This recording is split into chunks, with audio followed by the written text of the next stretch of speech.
ഈ ഖുറാൻ്റെ അകത്ത് ഏറ്റവും കൂടുതൽ ഡിസ്ക്രിപ്ഷൻ കൊടുത്തിട്ടുള്ളത് ഈ ടോപ്പിക്കിലോട്ടാണ്. അതായത് ആൻറ്റി ഹ്യൂമൻസ്, അതായത് മറ്റുള്ള മതങ്ങൾക്കെതിരെയാണ് ഏറ്റവും കൂടുതൽ പറയുന്നത്.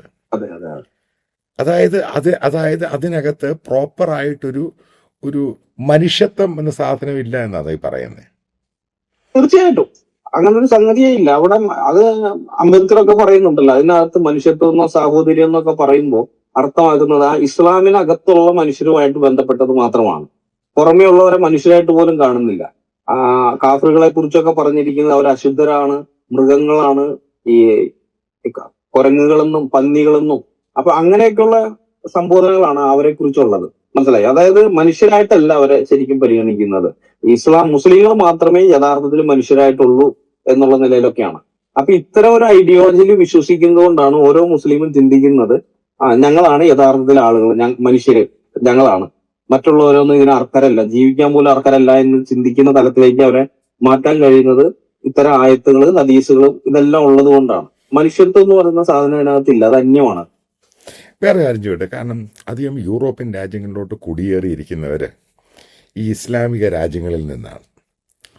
അവിടെ ആ രാജ്യത്ത് ഈ ബേസിക്കലി ടെൻഷനും അൺട്രസ്റ്റും ഒക്കെ ഉണ്ടായത് അവിടെ ഈ ഇസ്ലാമിക പ്രശ്നത്തോടു കൂടിയാണ് അവിടെ ഈ പ്രശ്നങ്ങളൊക്കെ ഉണ്ടാവുന്നത്. ഓക്കെ, അല്ലാതെ മറ്റുള്ള പ്രശ്നമൊന്നുമില്ല. ഇസ്ലാമിനകത്തെ പ്രശ്നങ്ങളും അവർ തമ്മിലുള്ള അടിയും പിടിയും രാജാവും രാജ്ഞിയും ഇതൊക്കെ തന്നെയാണ് പ്രശ്നം ഉണ്ടായിട്ട് പൊളിറ്റിക്കൽ അൺസർട്ടനിറ്റി അവർ തന്നെയാണ് ക്രിയേറ്റ് ചെയ്തേക്കുന്നത്. എന്നിട്ടാണ് ഇവർ മറ്റുള്ള രാജ്യങ്ങളിലോട്ട് കുടിയേറിയിരിക്കുന്നത്. എന്നിട്ടും ഇവർക്കത് മനസ്സിലായില്ല എന്ന് പറയുന്നത് എന്താണ് എൻ്റെ അടിസ്ഥാന കാര്യം?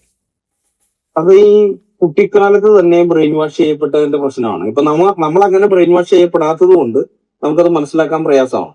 ഇപ്പൊ നമ്മൾ സ്വതന്ത്രമായിട്ടാണ് വളർന്നു വരുന്നത്. മതപഠനം എന്നൊക്കെ പറഞ്ഞാൽ തന്നെ എത്ര വളർന്നു കഴിഞ്ഞതിന് ശേഷമാണ്.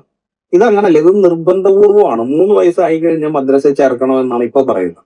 ഓമാന്റെ കാലത്ത് 4 വയസ്സൊക്കെ ആയിരുന്നു. അതായത് ഇപ്പോൾ ഉള്ളവർ ആ 3 വയസ്സെന്നും പറഞ്ഞിട്ട് നിർബന്ധമാക്കി വെച്ചിരിക്കുക. അപ്പൊ ഈ 3 വയസ്സ് മുതലേ ഇത്തരം കാര്യങ്ങളാണ്.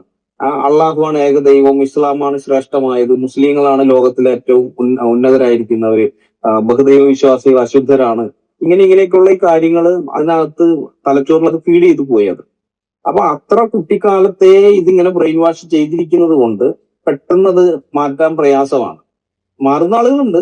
ഈ ദൈവകൃപയാൽ ഇപ്പൊ ധാരാളം പേര് മാറുന്നുണ്ട്. അതുകൊണ്ടാണ് എക്സ് മുസ്ലിം എന്ന് പറയുന്ന ഒരു കമ്മ്യൂണിറ്റി ശക്തമായിട്ട് വരുന്നത്. അത് നല്ല കാര്യമാണ്.